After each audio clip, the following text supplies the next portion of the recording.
the importance of communication in our daily living. So in this video, we will learn what is communication and what is the importance of communication. We talk every day. We talk to our parents, siblings, and other family members. We talk also to our friends, neighbors, colleagues, and others. Now, in what way communication differs from talking? Talking is a way of speaking to pass the message. In speaking, two things may happen. Either the message is understood or not. However, communication is a sharing of information between two or more people. Communication is a two-way process, sending and receiving information. The sender in communication process is the individual who initiates the message and also called as the communicator or the source of communication.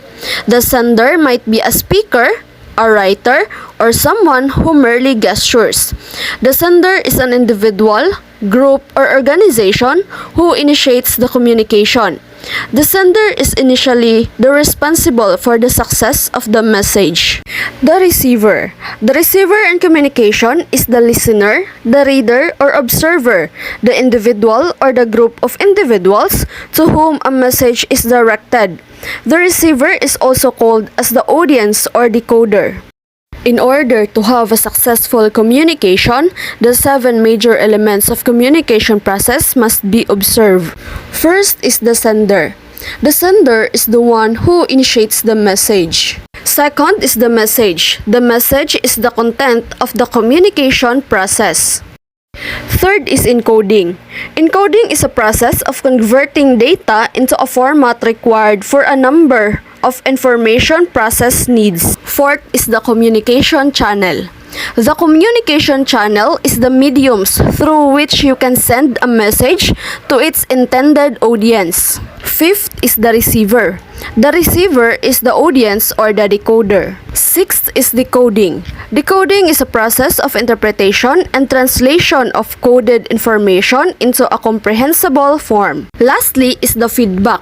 Feedback is the final step of the process that ensures the receiver has received the message and interpreted it correctly as it was intended by the sender. Now, imagine your day without communication, without talking to anyone.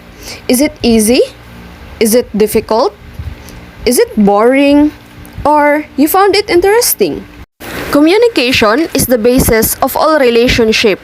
We communicate with others for a lot of reasons. For example, you can't answer your assignment.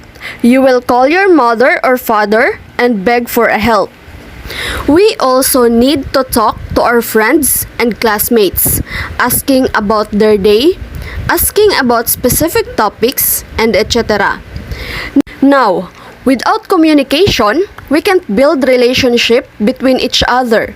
We are not able to create any basic or even more structured form of society, since we all know that communication is the only way to establish a common goal and meaning to certain things and adjust our actions to achieve anything together. Now, let's move on to the type of communication. First is the verbal communication. Verbal communication is the use of words to share informations with other people.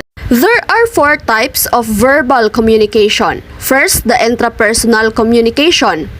This communication is extremely private and unrestricted to ourselves. Second is interpersonal communication. It is a form of communication that takes place between two individuals and thus a one-on-one conversation. Third is the small group communication. This type of communication takes place only when there are more than 2 people involved. And lastly, the public communication. This type of communication takes place when one individual addresses a large gathering of people. Next, non-verbal communication, a process of sending and receiving a message without using words, either spoken or written.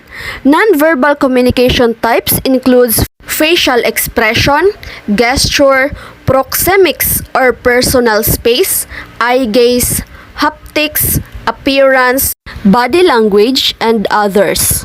Lastly, the written communication. Written communication is a written messages that two or more people exchange, like report, memo, email, postcard, and others. Finally, for us to ensure that the communication is effective, we must follow the 7 C's of communication. First, the clear. Be clear about the goal and purpose of your message. Make the objective clear. Avoid complex words and phrases. Second is concise. Keep to the point and keep your message short and simple. Keep it clear. Avoid fillers words and sentences. Third is concrete. Be clear, provide details, but not too much to confuse. Be specific. Use facts and figures to support your message. Fourth is correct. Make sure your message is accurate and grammatically correct. Use correct facts and figures. Use the right level of language. Fifth is the coherent. Make sure your message flows well, laid out logically, and avoid covering too much. Sixth is complete. Ensure that the recipient has everything they need to understand. Lastly is the courteous. Your message should be polite, friendly, professional, and open.